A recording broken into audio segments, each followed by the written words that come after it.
Dave Pounder, davepounder.com, DAVEPOUNDER.com. First time the director said action, what was going through your mind? Why can't I get hard? The first porn scene I ever did, I actually got recruited into porn through the Swingers Club. So, at the Swingers Club, I was afraid that, normally I couldn't last as long as I do now in porn because I wasn't as trained. So I was like, all right, well, how am I going to last as long? I'm like, I know, I'll jerk off before the scene, right? So right before the scene, maybe like 5 minutes before it started, I was like, I kept going to the director. I'm like, dude, what if I'm going to pop too soon? He's like, just take a break. It's not a big deal. And I was like, dude, I got to make a good impression. I'm like, I can't pop in like 5 minutes. So I went in the back room and I started, jerking off. And all of a sudden, the camera guy saw me. He's like, dude, what are you doing? I'm like, dude, trust me, this is the way to go. I'll last much longer. He's like, dude, I wouldn't do that if I were you. It was Floyd, the camera guy for Notorious, right? And I was like, no, just trust me. So I jerked off. And I go up to the girl, I'm like, dude, we're going to be good. No more worries. Then we get up there, start the scene, nothing, because I had just popped before. So, but the camera guy vouched for me and said, hey, he said to Jim, the director, he's like, hey, I saw this guy. He was really, off in the back room. And Jim's like, what were you thinking? I'm like, dude, I don't know. I've never done this before. And so then he gave me another chance, and that was my first disastrous porn scene. Even when you're not doing porn, when you're with a woman? Well, before I got into porn, I'd only been with like maybe 50, maybe 60 girls, which is still a lot for most guys. But at the time, I was like, well, I watched porn. I'm like, dude, these scenes, they look like they take forever. I mean, I knew nothing about the business. I was just a swinger at the time. So I was like, I knew that these porn girls were all really hot. And I'm like, dude, these chicks are super hot. I know I'm not going to have a problem getting up. It's just a problem of maintaining, stamina through the whole scene. So I was like, well, what can I do? So to me, the only option, again, knowing nothing about the business, was to, squeeze one off before the scene. And I did that, and now I learned never squeeze off before the scene. So did you have to do the scene again, or what happened? No, what they did is, if you're having problems, they use what's called a stunt cock. I don't know if you ever saw Orgasmo. Yeah. So the production manager, like they shot me in all the softcore positions, and then the production manager jumped in, and they used his penis pretending it was mine, which is nice. But they do that all the time. I mean, I've stunted for tons of people. I mean, big names is, I think the rate is like out of every 10 scenes you do, most people what they call struggle like once. Not to the point where you need a stunt or anything, but they'll break to get through it. So does a stunt cock get paid more? No, the stunt. What happens is if a guy has to stunt you, or this is what happened the first time I did the scene, is they don't give you the full rate. They give you like half your rate, and then they give the stunt guy the other half. You know what I mean? So it ends up working out pretty good. Were you Dave Pounder your first scene? No, what's funny is my middle name is Benoit. So when I used to watch porn growing up with my buddies, like they laughed because there was this novelty company called Benoit Novelty, and they had this thing called Benoit balls, which are like little anal beads. I didn't know that they were anal beads at the time, but my buddy's like, dude, if you ever get into porn, we're like in high school, and I didn't think I'd ever get into porn. He's like, you gotta name yourself Benoit balls, right? I'm like, all right, dude, let's do it, right? So I get to the set, I write in, Benoit balls, my name, blah blah blah. I get up there, and then I go to a porn party like 3 days later. It was the wildlife party at like the Roxy on Sunset. And the guy's like, what's your name? I'm like, Benoit Balls. He's like, dude, that's the stupidest name I've ever heard. He's like, if you want to be taken seriously, you got to change your name. I'm like, really? And again, I know nothing about porn at this time. So he's like, yeah. So I'm like, all right. So I'm driving home with my buddy that I went to the party with. And I'm like, dude, I need a porn name. And he's like, all right, how about like Dave Pounder? But spell it with an H, so like Poundher. And I'm like, yeah, that's kind of cool. Or like Dave Impaler or something like that. I'm like, dude, I like Pounder. So then I got my business cards made with the H in it. I'm like, dude, this looks so cheesy. It looks so stupid. So then it just became Dave Pounder. So it looks like a regular name without the H. So, and everyone loves the name. Whenever I tell them the name, I'm like, dude, it's Dave Pounder. Like, dude, that's a great name. I'm like, yeah. Did your friend get any? Don't want to lose that. Is your friend asking for a percentage off the name? No, my friend isn't asking for that. He's a good guy. He's like one of these guys. He's got like a regular job. See, I met him through the Swingers Club. He's the one who actually recruited me into porn because he knew a guy that was a production manager for a big adult production company. Mm-hmm. So he's like, dude, you should do porn when we were at the Swingers Club. I'm like, well, why should I do porn? He's like, well, you can stay hard with all these people around. It doesn't bother you. Right. I'm like, yeah, so, where am I going to meet a guy that knows porn? He's like, well, I know a director. So he hooked me up with this guy, the guy at the production company, and that's how I kind of got into the business. But so ever since then, he's always been like a hands-off guy because he's got a regular job. He's like a business analyst for some school system. So if I ever found out that he was a swinger, game over for him. Because I tried to repay him. I'm like, dude, I'll throw you in a movie. What do you want? He's like, dude, I can't. He's like, I can't have my face on there. He's like super important. He's like, if I can wear a mask and do all this stuff. I'm like, dude, we can't shoot it that way. But so no, he's not asking for anything in return. So is it everything that you expected? Yeah, I'd say porn is pretty much everything I've expected, except I didn't realize well, I guess I kind of realized it, but it's starting to hit me now, the fact that it's pretty much impossible to have a regular relationship in this business. I mean, all the relationships, at least from my perspective, of the people that I see are really, I don't want to say they're bogus relationships, but they're not real. There's no real intimacy, I don't believe, behind those relationships. So to me, it's like, I'm a single guy, so if they're going to pay me to hook up with these hot chicks, game on. I'm not going to complain. But it's like that environment doesn't allow for a regular relationship to develop. So I know in the back of my head that I need to somehow stop performing in order for that relationship, in order to create an environment where a relationship can exist. Because like I said, I was dating girls. I've dated girls and I've stopped doing porn as a way to create an environment where that relationship can develop. And then after a month or two, they break up with me, and then I realize, oh crap, I just turned down like $5,000 in scenes. And if it's your only income, that's a pretty significant hit. Now, conversely, if you go out and you date these girls, and you say, okay, I'm going to continue doing scenes, it's a barrier really to allowing any type of intimacy to develop, and then the relationship really ends up just really becoming essentially, F buddies that you just kind of hang out with, and never really materializes into anything, or there's feelings of jealousy once people start getting attached, and it's kind of a big, it just doesn't work. So essentially what I've done is, move from performing for a bunch of other companies, which I still do, but into producing my own videos under Dave Pounder Productions. Right. And what'll happen is when I do meet a girl that I can get into a relationship with, then what I can do is say, okay, I'm going to hire some other guy, throw him in a scene. And then I'm still making money because I'm making money off the DVD sales, the cable, the foreign, hotel rights, all that stuff. And then if that relationship goes south, I can just jump into the scenes again. So there's no, break in the income at all. So. Do you think that you would miss it? And when you were in a relationship, did you miss having sex with the hot girls? No. You know why? Because the girl I was dating was super hot. So it's like, I'm like, dude, this chick is super hot. And then, I've been doing porn for so long now that it's like, to me that I have sex all the time. So it's like the relationship part is like the better part. Whereas, you ask a regular guy, what's better, pizza or I don't know, corn, right? Everybody would pick pizza. But if you have pizza every day, or 4 or 5 times a week, all of a sudden, if you haven't had corn in like 2 years, dude, this corn tastes pretty good. You know what I'm saying? Well, yeah, but I guess you could flip that with a girlfriend too, huh? If you have the same girlfriend after 2 years. Yeah, well, that's true too. But the thing is if I can meet a girl that has the same interests as me in terms of cycling and tennis and sports and athletics, that's hot, and that we can remain creative in our sexuality in terms of hooking up at the beach, maybe in like a cab or in a rest stop, or keeping it kind of I don't want to say shady, but like suspect. Right. That keeps it fun as well. And that's the other thing is being in porn is having relationships, really your sexual, to be able to get off, you really have to hit that next level of arousal, which is beyond what most people do when they date. Regular people they date, it's like it's a big deal maybe if they switch positions, or, oh my God, I can't believe I got, roadhead in a car. But to porno, that's nothing. We're used to having, I do scenes with me and 6 girls. So it's like that, for me, that level of arousal bar is set so much higher in order for me to get off that any girl I date essentially has to be kind of freaky. But at the same point, I'm jealous to the point of I wouldn't want my girlfriend sleeping with other guys. And, how could I be fair to her if I said, well, I'm going to keep sleeping with other girls or keep doing porn? How different is your sex life from when you're with a girl versus porn? Like, how freaky do you get in your scenes versus behind closed doors? I'm like the happy fun porn guy, so I don't do anything really freaky in the scenes. I'm the only guy in the business that I know of that doesn't do anal scenes. Like, I don't do any scenes with the girls. I don't hit, choke, spit, do any of that crazy stuff. I'm like I'm the college fraternity guy, right? And that's how I kind of am in my personal life as well. So to me, sex is always a mutually beneficial, fun thing to do. It's almost like a sport essentially, which is fun. It's a hell of a time. You know what I mean? So I don't think that I really get freaky necessarily in scenes or in my personal life, but it's just I think porn has made me a much better sexual partner privately as well, because it's like girls come over and they always come back, so to speak. You know what I mean? So it's like that's a good sign. It's like I can go as long as they want. And usually the girls don't like to say, hey, pop now, because they want to think they're attractive enough to the point where I would do it on my own. So I've learned to go about 20 to 30 minutes is what I've sort of gauged for what girls like, and then I do that. But I can go up to 2 hours. I can go 5 minutes because I've been so trained from adult on how to do that, because just from all the experience. So it's really, it's a good time.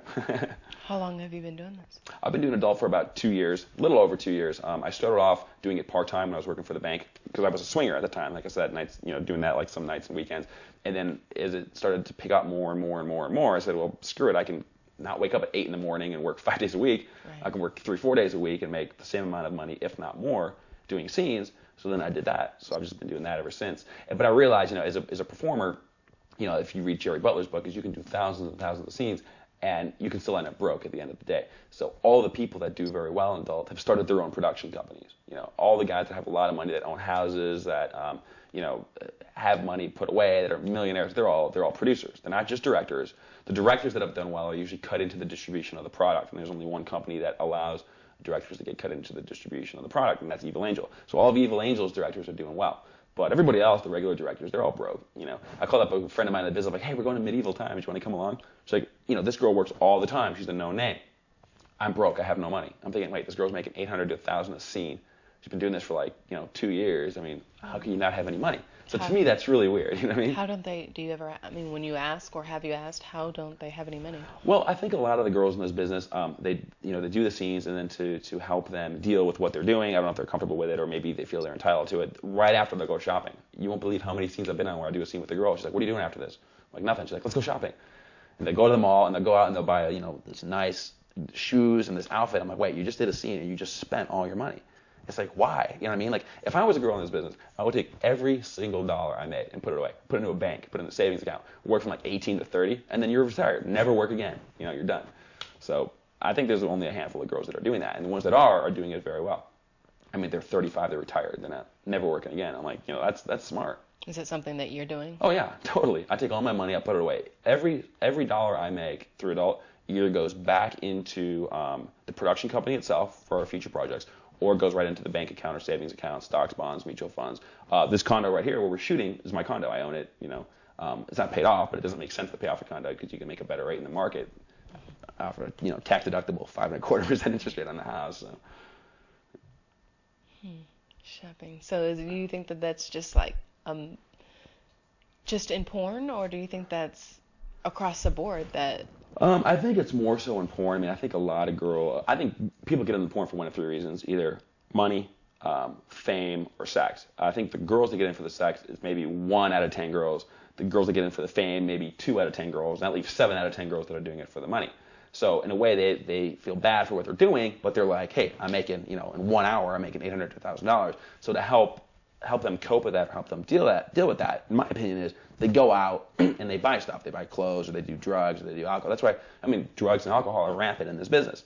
And to me, that's a sign of people that are doing that as a way to escape managing the feelings for what they're doing. So to me, if you're not comfortable doing something, if you need drugs and alcohol and stuff to cope with what you're doing, don't do it. Get out of the business. Go do something else. You know what I mean? I don't smoke, I don't drink, I don't do drugs. I'm just a horny guy. That's my advice. So I'm like, hey, porno is perfect for me. Yeah.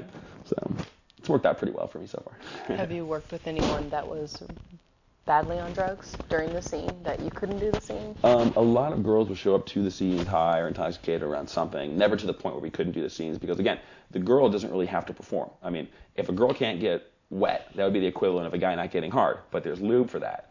If a girl can't pop, if the guy has to pop, but if a girl can't pop, she can fake it. Guy can't fake it. I mean, the guy has to get an erection and has to pop. It's mandatory. So if a guy comes to the set on drugs or something, yeah, I'm sure they would have problems performing. But for the girl, it doesn't matter. She can be completely wasted, and as long as she can fake that she's enjoying it and there's lube around, she's good to go. So that's why a lot of these girls can get off doing that. A lot of the guys will smoke marijuana before the scene to help them relax, to sort of, ease the tension of the people around, or they'll load up on Viagra or shoot up or something to help. But see, I won't do that because I'm like the healthy guy. You know what I mean? Like I said, I don't smoke, drink. So it's like, to me, shooting up, that's unhealthy. That leads to, they've shown studies that links to prostate cancer. So I don't want to deal with that. I'll take like a 50 Viagra here and there, but that's, according to my doctor, that's fine. There's some guys in this business that take 400 Viagra. I'm like, dude, that's nuts. You know what I mean? They're done with the scene. They're like all kind of rowing around. I'm like, dude, I was like, be careful, man. You live once, That's crazy. Okay, you're the healthy guy. So do you wear condoms in your scenes? I do not wear condoms in my scenes, and I wish that I could. Basically, I tried to go condom only for 1 month. I got 2 scenes. And the angle is this, it's like mannequins. If you won't do it, this guy will. Think of all the guys that want to do porn. The analogy I use is the football league, okay? Let's say everybody's watching football. They don't wear helmets or protective gear. So they tackle, boom, look at that guy's bloody head. Oh, look, that guy's nose is broken. He's bleeding like crazy, right? People would love that. And all of a sudden, there's one football player, O.J. Simpson comes out and says, I want to wear a helmet and shoulder pads. Like, dude, get out of here. They kick him out. Because there's a million other football players that would love to have a spot. So what it takes is regulation for the NFL to say, hey, everybody has to wear helmets and shoulder pads and stuff like that. So I think, in my opinion, I'm a strong proponent of regulation to say that in order to produce an adult film, everybody in the film must use condoms. And there's, what the porn producers say is, well, if that happens, there's going to be an underground market created for porn product.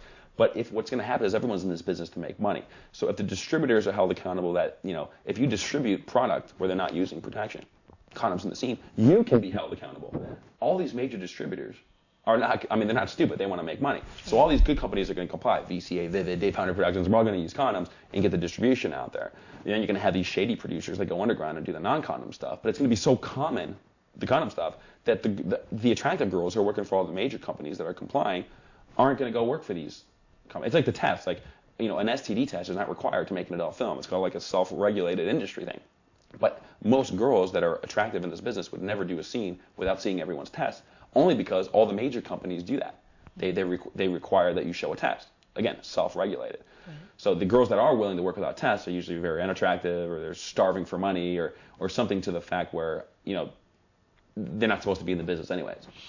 So yeah, I wish I could wear condoms in every scene. It is more difficult to perform if you're struggling. But I definitely think it should be mandatory. What about your production company, the first scene? Our movie that we did not use condoms, and the reason for that is competitive pressures. Is if you go to the store and you got, again, it's the football scenario. You can watch the NFL or the let's say the AFL, like another football league, right? And one uses helmets and one doesn't. Everyone's going to watch the one with the blood and the gore because it's more appealing, right? So until the industry or the government says you have to wear condoms, for adult production, it's very difficult for us to do it. Now, there's some people that have actually said, you know what, forget that. We have a social responsibility. We're still going to do it, like Ed Powers. He said, hey, I'm using condoms in all my scenes.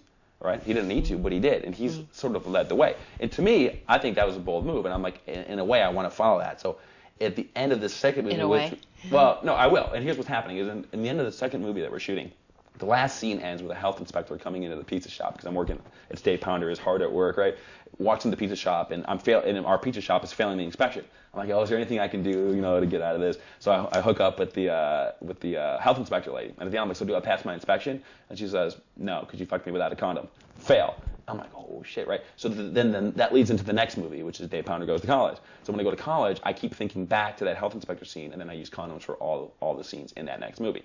But where that's kind of productive is I'm still working for other companies who do not allow to wear condoms. So to wear condoms for my own stuff, and not to wear condoms for these other companies, it doesn't make sense from a health standpoint for myself, because it's like, well, why am I saying I'm going to protect myself in my movies, but not in these other movies? Right. So. But if I were smart, I would stop working for other companies. Because if I work for other companies, it creates sales erosion for my own product. People know who I am. Dave Pounder is a very well-known name in the adult business, and is becoming more and more known as a household name in the mainstream business. So if a regular person hears, hey, Dave Pounder, let's go rent one of his videos. They type in Dave Pounder in the Yahoo or whatever, and they go buy a movie I did for VCA. I've already been paid my scene rate. I don't make any additional money off of that. Whereas if I didn't have any content available for any other companies, except for my own, and people go to my website or they buy my product, every unit I'm selling, I'm making incremental revenue, because if they buy it from the store's now out of inventory, they reorder from me, I've just made money. So if I were smart, and this is where my horniness kind of gets in the way, I'm like the alcoholic, what to say? I can't stop. It's like I would stop working entirely for other companies and only put out my own product and use condoms. So that's sort of the vision. That's where I want to head.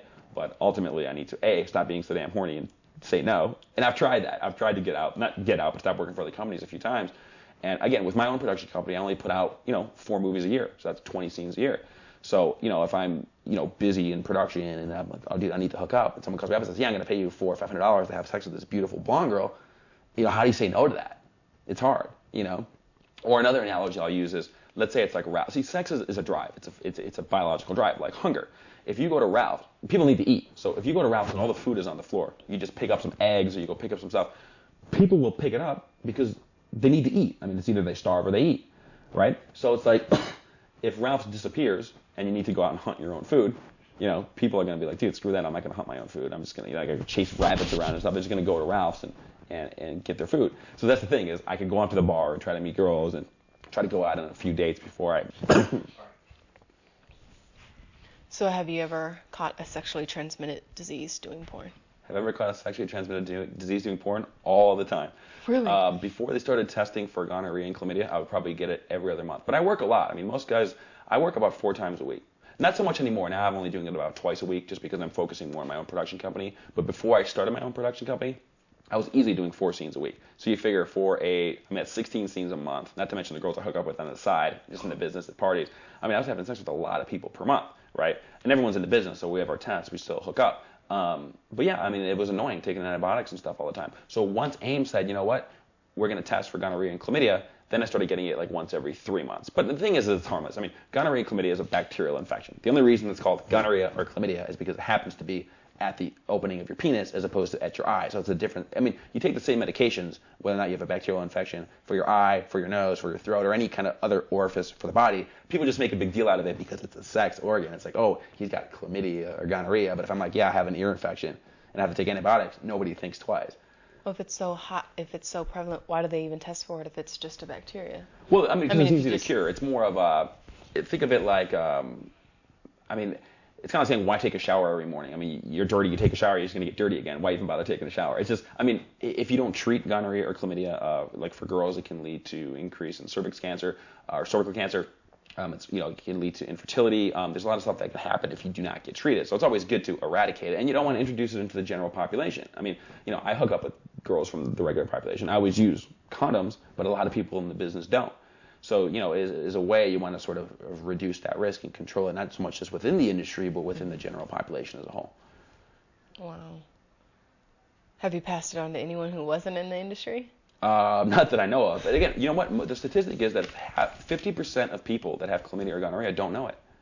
Most people that come into the adult business, they get their first test at AIM. They already test positive for gonorrhea or chlamydia, so they have to get it. You probably have it and don't know it. You got a test? No, I do. Right. But the thing is what concerns me is the stuff that they're not testing for. Hepatitis C is a lethal STD. We don't test for that. I mean, I've never been tested for it. I'm vaccinated against Hep A and Hep B, right? But I've had sex with hundreds of girls. How do I know they don't have Hep C? I might have it. I might be passing it on right now. It's not tested. You know what I mean? Syphilis, same thing. Syphilis isn't life-threatening, but it's something that should be treated if you have it. Right. So, I mean, in my opinion, I think the industry should test for everything. Right. Gonorrhea, chlamydia, syphilis, and Hep C, and HIV to work as requirements. And then as a non-requirement, they should still test for herpes and HPV. Because 90% of the industry probably has herpes. And the thing is herpes lasts for life. It's your friend for life. But it's not lethal, but it's just more of an annoyance. I don't have it yet, you know what I mean? But ultimately, I will end up getting it the more that I stay in this business. Or could have it. But usually you guys get an outbreak right away. So usually you guys know. If you're exposed to it, you usually have an outbreak, and you're just like, oh, crap, I have herpes, right?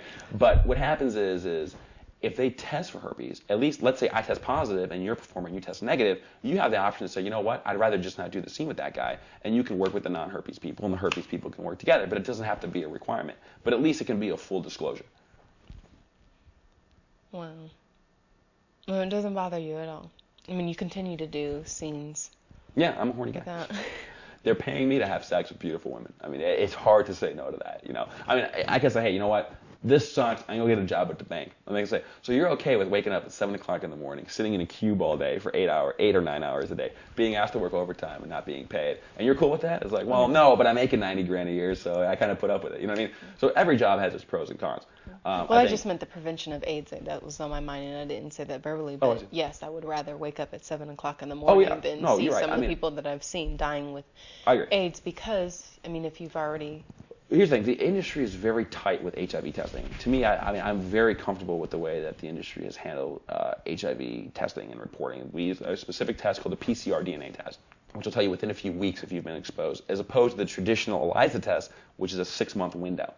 So, as a performer, we can have sex with hundreds of people within 6 months. So obviously that test doesn't work, so we get the PCR test. And people are very down with making sure the AIDS testing is good. I think there needs to be 24-hour test availability. If you show up on a set on Sunday and the health clinic's closed, someone doesn't bring a test, half the time it's like, oh, just believe me, I'll fax it on Monday. And people still do it. I mean, people want to get paid, right? If it was online, see, the girls have to bring a driver's license to the test to prove that they're 18. That's a law. They will not shoot you without a driver's license. They will shoot you without a test. If everyone agrees, okay, well, we'll just have it faxed tomorrow. If it was a legal requirement, I guarantee you people wouldn't shoot it without a test. So since the girl has to bring her driver's license or passport, which has a passport number or a driver's license ID number, when they apply to get their test, all they have to do is have a website that says, these are the driver's license or these are the ID numbers of people that are current as of this date, and just list the driver's license number. There's no privacy problems because you're not saying the person's name. You're not giving an address. You're just saying driver's license D1428356. And I'll say, okay, this is Jen Smith or whatever. That's her driver's license. That's her face. That's her number on the release. She's current. And nobody has to bring tests anymore. So that's what I'd like to see them move towards. But obviously, I mean, the business isn't really the most technologically advanced. But, I figure the more I say this, the more I get it out, the more it's going to happen. Where do you think the business will be in, say, 5 years? In terms of what? As far as the way, as far as the testing, as far as... Here's what I would hope would happen within 5 years as far as the testing. I think adult is becoming more and more mainstream. Every day, thousands and thousands of more people are getting online. They're downloading adult content. People are becoming more and more comfortable with adult content. As that happens, I think bigger production companies are going to get involved in adult content. Playboy will become more and more hardcore. You might even see Universal and MGM, these big companies getting into softcore. I mean, moving into that direction. I think as that happens and as it becomes more and more mainstream, the health departments, the state of California, the Surgeon General, will start regulating, as I'm a proponent of what needs to be done in adult films. Condom use, making sure they're tested for all STDs and that there's full disclosure among winners. I think what's going to happen is as more mainstream people get in this business as performers, you're going to see a lot more lawsuits if people say, hey, I contracted this disease on your set, and they're going after the company. And the companies will want to protect themselves. So what's going to happen is they're not going to start relying on performers' responsibility to get tests. It will become the producer's responsibility, which I believe it should be.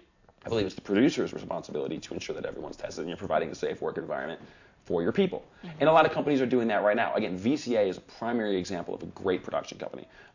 They call AIM, they say, is this guy's test current? They get it all done before it even starts. They take it upon themselves to do it. I do the same thing. Before I book any scene, I don't wait for the girl to bring me my test because there might be an issue. I call AIM directly and say, here's a girl, I'm shooting her on Thursday.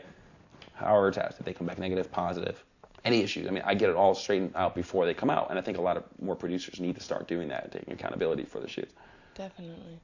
The more mainstream that porn becomes, do you think there's less money to be made for you? Yeah, I think definitely as porn becomes more and more mainstream, you're going to have an influx of performers into the business. What you see now, there's so many girls that come into the business. There's not as many guys because guys, it's a physical requirement. You need to be able to get up, perform, stay hard for like an hour, and pop on cue because they're spending all this time. So there's very few people that can do porn from a male perspective, which is why you see the same guys over and over and over again. What's going to happen is as more people become comfortable with adult content and as more people come into the business as performers, it's simple economics. A lot more supply, and there'll be an increase in demand, but not nearly as much as the increase in supply will drive rates down. And that's why, as I say, is it's better to be the guy writing the checks as opposed to the guy receiving the checks, because when you're the producer, you have the money, you have the distribution, you have everything. There's a lot fewer producers than there are performers, and you can have a control over what you do. And what happens is, and when I see this happening in the female population with so many girls coming into business, is this whole anal thing. A lot of girls don't do anal. I'm the only guy that doesn't do anal. I don't need to do anal. I get enough work as it is because I got that kind of happy, fun boy next door look, right? Most guys in porn look like they're going to kill you. You're like, oh crap, I got to cross the street. This guy's got like 50 tattoos. He's like 500 pounds. He's like 50 years old. But these girls come in and they don't want to do anal, but everybody wants to shoot anal. It's like, well, if you won't do anal, she will. Or if you won't do a 5-guy cream pie, she will. You know what I mean? So again, it's back to that mannequin thing where I think girls need to just be accountable for what they do. It's like the top girls in the business, Jenna Jameson, or even the known name, Jessie Jane. She doesn't do anal. I think Jenna Jameson's only done a handful of boy girls. So she's blown up to what she's blown up to. Janine never even did guys. She was girl. But she blew up. And the reason for that is the marketing and the PR that these companies put behind their contract girls. So if a girl is attractive enough, she doesn't need to do anal, and she doesn't need to do a 5-guy cream pie if she doesn't want to. That's what's important. And if she's hot enough, she won't need to because the company will sign her to a contract. And the girls that need to are the girls that really shouldn't be in the business to begin with. Why don't you do anal? Is it just your personal preference? I don't do anal just because it never appealed to me. I mean, let's say that every guy in porn was doing bisexual films, and they were doing other guys. I'm like, Dave, how come you're not doing other guys? I'm like, I'm just not attracted to other guys. I'm not gay. It's the same thing. To me, an ass is an ass. If I'm shaking your hand as a girl or a guy's hand, I'm shaking a hand. So if I'm doing a girl in the ass, I might as well be doing a guy in the ass. It's the same thing. What differentiates a male from a female is one guy has a penis and the girl has a vagina, and that's what makes it sex. I've just never had the desire to do that. Statistically, or I should say through psychological research, they say that guys that are interested in anal sex, that like anal sex, it's usually a power thing over the girl. I'm the biggest wuss in the world. Anybody can kick my ass. You can kick my ass. I run. I always run. Fight or flight, I'm all about the flight, right? So since I have no kind of power struggle whatsoever with anything, maybe that's why I'm not into it or attracted to it. I'm the only guy in the business that doesn't do scenes where you have to hit, spit, slap, pee, all that crazy stuff on a girl. I don't do the degrading scenes. I mean, I don't see the point in that. I mean, the market for adult, you're pitching to guys, you're pitching to girls, you're pitching to young people, old people. You want to get as many people in your demographic as possible. So why would you want to do something that's going to isolate, a bunch of potential customers? I mean, most girls don't want to see a girl getting peed on. Right. If they do, she's got some kind of psychological problem. Well, if there's a scene, she just was peeing by herself. So. And for editing purposes. So that's not paying on. For editing purposes, the website is davepounder.com, DAVEPOUNDER.com. Always got to throw the plug in. Editing out of the... It's getting edited. Is it on? Yeah. Okay. You said you're a horny guy. Mm-hmm. So then I'm thinking that anal is tighter. Wouldn't that feel better? I mean, just psychologically doesn't... No, I mean, it doesn't appeal to me. It's kind of like saying, you're a horny guy, go do this guy in the butt. But I mean, just the feeling of the tightness. I've never experienced the feeling. You know what? Here's the funny thing. So you can't say that you don't like it because you haven't done it. I never, ever jerked off in high school. Everyone's like, you jerk off? I'm like, no. Like, you're a liar. I'm like, dude, I never had the desire. And one day, I just went down there, and I was watching some scrambled porn because I'm too cheap to pay for porn, right? And I'm jerking off. I'm like, dude, that was awesome. Like, what have I been missing for the last 4 or 5 years? So maybe that's what will happen. Maybe one day, maybe a couple of years from now, I'll say, you know what? Let's try it. And I'll do it, and I'll be like, oh my God, dude, I could have had anal sex with all these beautiful women. And look what I missed out on, and now it's too late because I'm not in porn anymore, or whatever happens. But a girlfriend maybe. Well, maybe, but it's just never really appealed to me. To me, just regular, straight sex has always done the job, and it's always been fun. I mean, for me, I'm more of a thrill seeker. I like to go do it on top of a mountain, or like on a nature trail. Hopefully nobody will come by, or maybe in a rest stop or in a bathroom, or like an airport, or something that still is kinky. It gets that arousal level off, but isn't what I would say is physically or emotionally unhealthy. So what's the kinkiest place you've ever had sex in? The kinkiest place I've ever had sex? That's a good question because I've had sex in a lot of places. But I guess for me, the kinky really isn't the word as much as it is nature-y. I mean, or the most adventurous? I'd say either on the sand dunes on the lakeshore of Michigan or down here at the nude beach in San Clemente was nice. There's people around. A lot of horny guys down there. I mean, they're all going around watching. So I'm like, I said to the girl, you know what, let's just do this real quick, like 5 seconds, and then we'll go back home and hook up. She's like, all right. So I literally, it was like 2 minutes, only because all those people were there. And I didn't want to like risk getting, caught by the cops or offending someone, or having some dude try to, come up next to us and just start jerking off or something. So we did that, then went home. So is there any amount of money someone can pay you to do anal scenes or scenes that you wouldn't? No, and that's what I tell every girl is do not make your judgment on what you do in this business based on money, or you're going to feel bad. You know what I mean? If you're not into anal, don't do anal. If you're not into interracial, don't do interracial. If you're not into gangbangs, don't do gangbangs. If you're not into internal, don't do it, because no matter how much they pay you, there's no amount of money that can reverse the psychological damage that's going to come from doing something you don't want to do, most especially when it's attributed to sex. I've been offered a lot of money to do an anal scene for boy-girl stuff. I've been offered a lot of money to do gay porn. I've been offered a lot of money to do solo stuff, which ends up in gay-related media. But again, the difference is if you look at the girls that have been very successful, Jenna Jameson, for example, she hasn't really done that many movies. I mean, she's done, less than 100, right? But she's blown up. Then you take another girl, I don't want to say any names, but they've done hundreds of movies, and they're broke. So it's not about scene volume. It's about marketing and PR and getting your name out there in the mainstream, and then you make your money off of product endorsements, web sales, public appearances, speaking fees, like at universities and conventions and stuff like that. That's where the money is made. So somebody doesn't need to pay me a bunch of money to do anal. I'm better off saying, hey, I'm the guy who doesn't do anal, and everyone's like, hey, that's the porn guy that doesn't do anal. Let's go read his book, and then I've made X percentage on the book deal. Right, that makes more sense.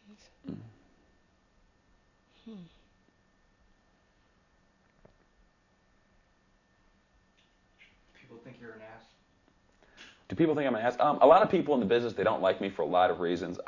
One reason is I'm selective. You know what I mean? A lot of these guys, it's hard for them to get work as it is. So if I'm saying, hey, I'm not doing anal, I got to wear pants. I'm like the shorts and sandals guy. Everywhere I go, shorts, sandals, baseball cap, I'm a kickback guy. Like, I don't need to do porn scenes for money. I mean, I have a good rate.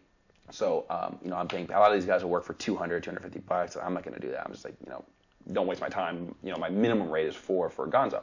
So a lot of these guys have to work twice. I work once. A lot of people had to do what's called paying their dues. Like they, hooked up with really, really, really old women, which I actually like. I'm kind of into older women, like 30s and 40s.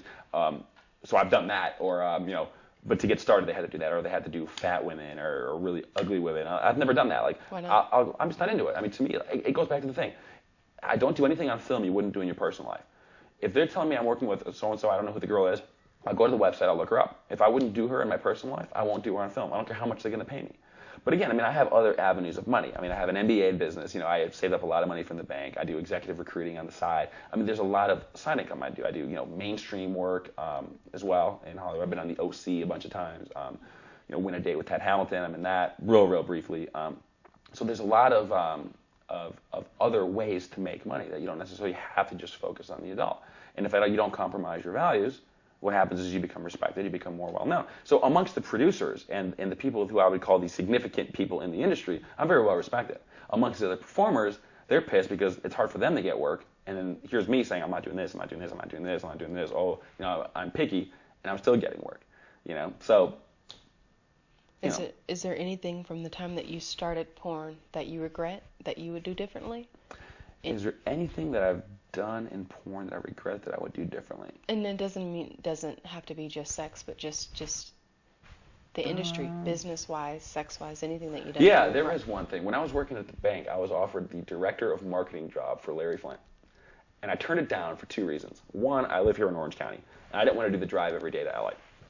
And 2 is it was half of what I was making at the bank.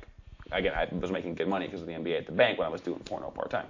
So I turned it down. And then a week later, I kicked myself. I was like, what the hell am I doing? I called the guy back, and they'd already filled the position.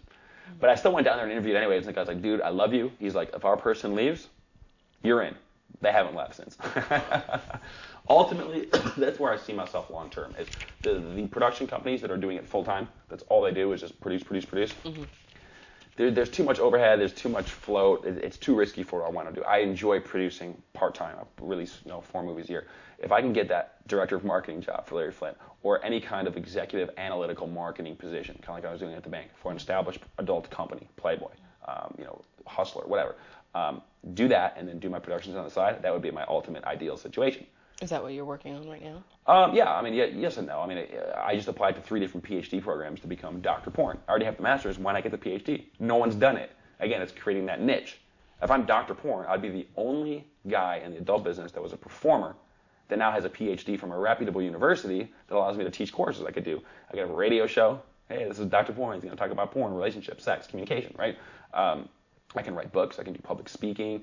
There's a lot of things that I can do. And you get, again, more respect and more legitimacy from the mainstream as an educated guy within the adult film business. So how long is that going to take before you? I applied to 3 different schools. I applied to 3 different schools. They're approximately 4 to 5 year programs. Mm-hmm. One school I was denied to. The other 2 I'm still waiting on. If I'm denied to both schools, like I said, I need to stop performing for the companies because I'm creating all this sales erosion. So what I need to do, it's going to be hard, is go back to a regular, normal job and then exclusively produce my own stuff nights and weekends. Will I do that? Probably not. Should I do that? Yes. Do you think it's fair that the women make as much money that they do over what the men make? The women in this business make on average about twice what the men make. Do I think it's unfair? No, I don't. Even though the guy essentially has to get hard and has to perform and has a much more difficult job, the female component of it is much more difficult emotionally. So the male has to perform physically, the woman essentially has to perform emotionally. And if she's doing stuff that she doesn't want to do or she feels bad, the only thing that really justifies it for her is the money. And I guarantee you these girls are doing this for the money. If Home Depot paid $800 an hour, there'd be no porn industry. All these girls would be working at Home Depot. Well, just the horny women, though. Well, yeah, the horny women would still be doing porn. But the majority of the girls that are in the business would be working at Home Depot making $800 an hour as a desk clerk, or you know what I mean, if they could. But it's just the money is so good in the business, that's why they come in. Right. Do you think you're getting your fair share of the money? I have no complaints. Billion-dollar industry?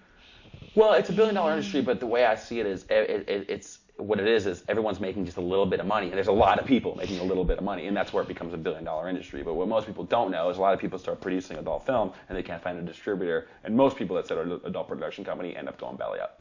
Most people do not make money in this business, only because they don't know what they're doing. They think, hey, it's porn, it sells, it's a billion-dollar industry, I can make money. But if you don't know the distributors, You don't know all of the other distribution avenues in terms of VOD and foreign and hotel and how to shoot a soft and how to edit what so it's eligible to be picked up for a soft. I mean, you have to know these people. I mean, you got to be in the business, you know. I mean, I have private investors for my company who could have, you know, they're giving me a cut. Obviously, I have a huge cut in the company. You know, it's a big split between the primary investor and myself. Right. If he did it himself, he'd be screwed. He wouldn't know how to shoot the content. He wouldn't know how to distribute it. He'd essentially throw all his money away. So I provide the ability. I mean, I know everybody in the business. I know the distribution networks. I know who all the players are in all the fields, and they all know me. So it helps bring legitimacy to their product. How did that happen? Is that something that you just? Here's how it happened. I got hired to do a scene by these guys, and I'm like, and they were shooting it wrong. I'm like, what are you doing? Why aren't you doing this? You don't need this. Why don't you need this? And I said to the guy after the scene, I said, dude, you're gonna lose a lot of money. And then he's a mainstream business guy, so he's like, hey, let's partner up. We sat down, we drafted the documents. I took over complete control of production, post-production, marketing, sales. This guy is a financial backer, and we've done, you know, well together. And is that due to you going to school, or what do you? I think it's due to a lot of things. I mean, I don't necessarily think going to school is necessarily the thing. I mean, going to school, you know, when you go to school and you come out with an accounting degree, you're not coming out as an accountant per se. You're coming out as a person who thinks like an accountant. So has that mindset, that train of thought. So do I think my education has given me a train of thought to be successful in this business or any business? Well, yeah, obviously. But what really solidified it on top of that is just my industry contacts. And the thing is most performers in this business, they're not the brightest people, the brightest guys. It's like they just go out there, they do this, and they go home. You know, I'm at the trade shows networking. You know, even before I started my production company, I'm getting cards from VHS replicators, DVD authors, editors. I have no need for these people, but I took it anyways because I knew at one point I would. And when I started at my film production company, I already had all these contacts at my disposal. So I'm like, oh, hotel sales broker. I can call this guy. I need him now. And had I not done that or had not taken advantage of that, I have to wait until the next trade show and seek those people out who might not be there again later. So, I mean, it's like any other business. People don't treat it as a business, but you need to. As a performer, you are a product. You need to market yourself. You need to get out there. You need to follow up with people. You need to get on television shows. You need to do everything you can to pitch yourself as a product. Otherwise, people are going to forget about you. How long physically do you think you're going to be able to do porn? Physically, guys can do porn until they're tired. I mean, Dave Cummings is like 80 years old. He's doing porn. There's a lot of people that are, you know, for guys, you can make a lifetime career out of doing adult. Do I want to? No, because if I do, I will not have a regular relationship. I do not know one person in this business, and a lot of people in this business that have been in for a long time that I think are content in relationships. So I realized that I need to get out of performing. Now, I could be a producer. Ultimately, I need to get away from production entirely. Whether that's being on the set, I need to just be a paper guy. It's like, okay, we need this scene, hire a director, funnel off the money, and I'm totally office job. Because my drive to porn, I don't do porn for sex, because I was in swinging. I could just do that for sex. I don't do porn for the money, because I could easily go out and make a lot of money. And I don't necessarily do it for the fame. I mean, I like the whole publicity angle, but what I do is I don't see anything wrong with sex. So I want to be the guy that helps legitimize the business. So you're the guy with a master's degree, possibly a doctorate degree, doesn't smoke, drink, or do drugs, you know, good looking, you know, white male, middle America, boy next door. I'm like the Eminem of porn. You know, it's like, why is this guy doing porn? And the reason is, why is everybody so upset about porn? What's so bad about it? I mean, everybody has sex. What defines pornography is if you add a camera to a sex act. If you and I are playing tennis and we add a camera, there's nothing wrong with that, and that's a normal thing that people do. If you and I are having dinner and you add a camera, it's not a problem. If you're not having sex, we add a camera, now it's porn. And now it's bad. But if it's bad, why is it okay to have sex in private life? You know what I mean? If you and I are married and we're not having sex, 9 out of 10 psychologists are going to say, there's an issue. Why aren't you having sex? You should be having sex. So why does adding that camera bad? I mean, I don't understand that. Now, conversely, you can go watch NYPD Blue at night and see some guy shooting up heroin or cocaine, police corruption. Most police departments aren't corrupt. Most people don't use hardcore drugs. But that's okay, and that's acceptable to put on primetime television at 8 o'clock at night on a major network when Johnny's watching. But to have a perk commercial where they show a girl's boob, that's obscene, and we can't do that. Even though everybody takes showers and everybody has boobs, and they teach sex ed in school, but they don't teach drug ed in school. Mm-hmm. So to me, it doesn't make any sense. And I think I attribute a lot of that to the conservative American culture, which is very conservative compared to most European countries. And I'm taking it upon myself to become the guy who helps legitimize porn in a healthy way. And that's the key word, is in a healthy way. Not the hitting, slapping, spitting movies, not the non-condom productions, but to say, hey, there's nothing wrong with sex. Sex is healthy. Sex is enjoyable. You should be having sex. It's not healthy not to have sex, but do it in a responsible way.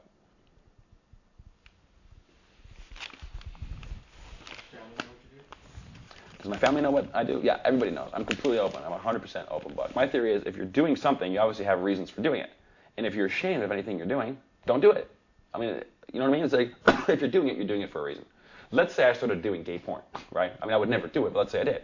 And let's say I did it for the money. If someone said, you're doing gay porn? I'd be like, oh, yeah, I had to do it for the money, right? What's wrong with that? Why would you think that? I mean, ultimately, everyone needs money. What's wrong with doing anything for money? In your point of view? I think you should do... I don't think you should do things for money. I think you should do things you like to do and just take the money that comes with it. And that's the difference between people who are successful and not successful. And by successful, I don't mean financially successful. I mean content in terms of their job. If you go to a major company like Ford Motor Company, you talk to the CEO, and he's making $1 bazillion a year, he might not be happy if he's not doing things the way that he wants it to be done. Whereas if you take another guy, you could have a receptionist who's making $30,000 a year, loves her job, she can live fine off $30,000. She's more happy as a person than the guy who's making tons of money. If she can do everything off of $30,000. True, but I've noticed this. Because you could have wine taste and beer money. True, but when I was working at the bank, I noticed that the executive management of the bank seemed very unhappy. And obviously the really low-end people that were like the security guards are making no money seemed very unhappy. But the people in the middle of the organization that were able to have that life balance and still make a decent amount of money were essentially what I perceived as the most content people. I'm gonna say some names, and I just want the one word that pops up in your head. Just say the name. And say the name back.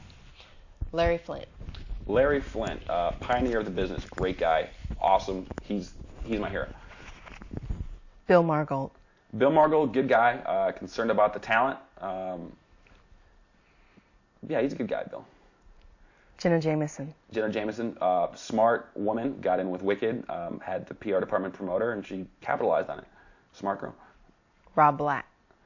Rob Black, needed in the business. A lot of people don't like him. We need someone to continually push the envelope so the envelope doesn't fall back. It's like when you look at the NRA. The NRA doesn't want to ban the semi-automatic assault weapons. They just know that if they start with that, they're going to go to the next thing and the next thing and the next thing. Mm-hmm. So we need people on the edge. I mean, I don't really agree with the content he produces, but I think people like him are necessary, are needed and necessary in the business. So you wouldn't be against him? No, not at all.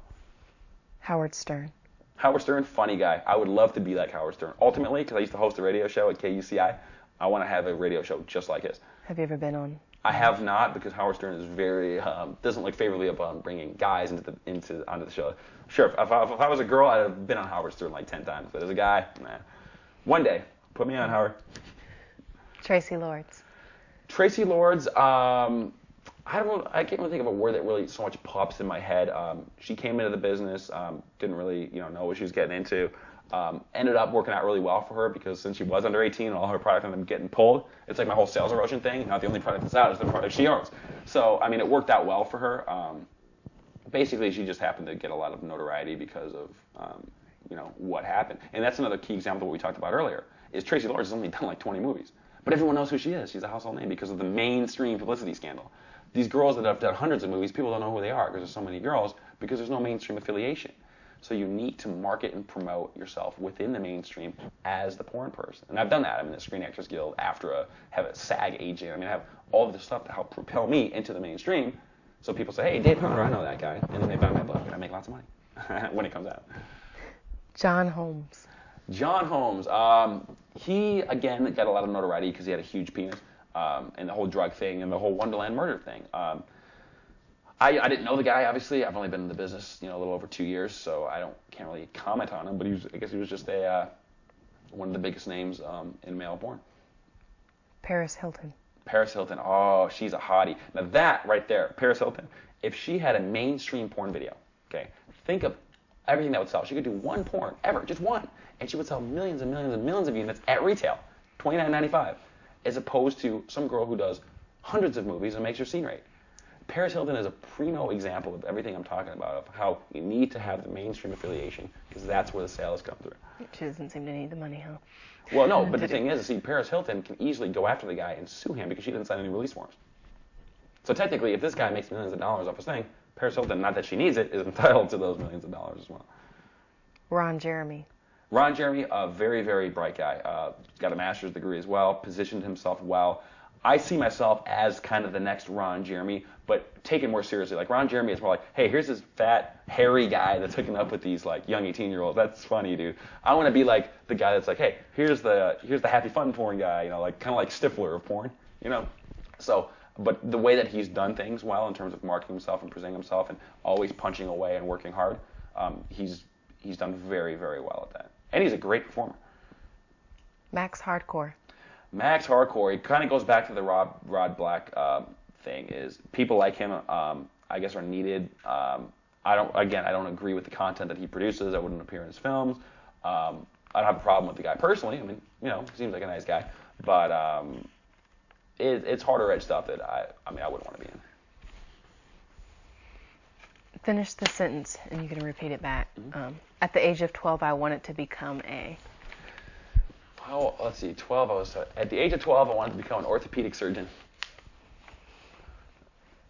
What happened? I got into porn. Medical school was too hard. I said, what, another 10 years or whatever? It was insane. It was like 4 years. You got to pass your MCAT. Like only 10% of the people that were biology, chemistry majors made it, and they became like pharmacists or like, you know, researchers. It didn't seem interesting to me, and it just seemed like a lot of work, and all the HMO things is a pain to deal with. So I was like, you know what? Sex is more fun. Well, not so much that, just medicine isn't for me. But yeah, definitely, sex is definitely the business I enjoy being in and hopefully will be in for a long time. Sex is good with? Sex is like pizza. Sex is always good. There is no bad sex. Sex is good. After being in porn for a while, I can say sex is good with people that you care about. It makes it better. It really does. The greatest moment in my life was? The greatest moment in my life is, I'd have to say when I met my ex-girlfriend. Your ex-girlfriend? Yeah, a girl I dated for 6 years. Best girl in the world. Why is she your ex-girlfriend?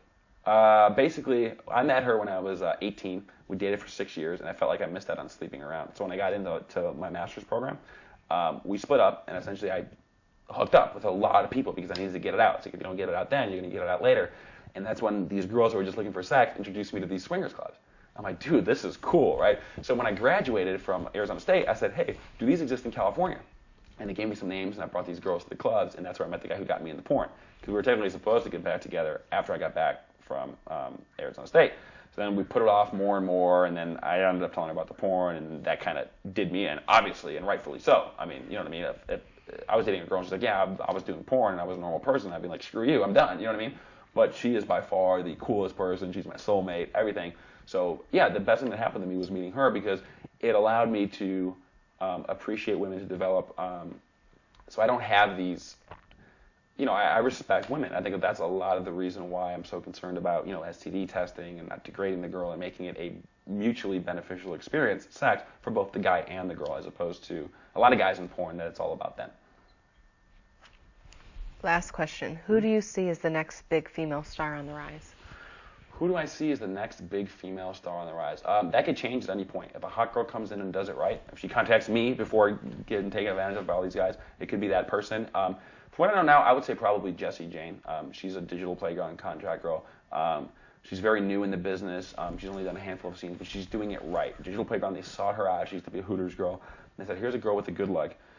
Digital Playground will spend lots and lots of money marketing her, as they already have, because there's going to be no sales erosion. She hasn't worked for other companies. Some of these other contract girls might have done 2 or 3 scenes for other companies before they got contracted, and they spend millions of dollars marketing them, and they go out and buy a video they did for another company. That's, you know, again, sales erosion. They don't get the money back.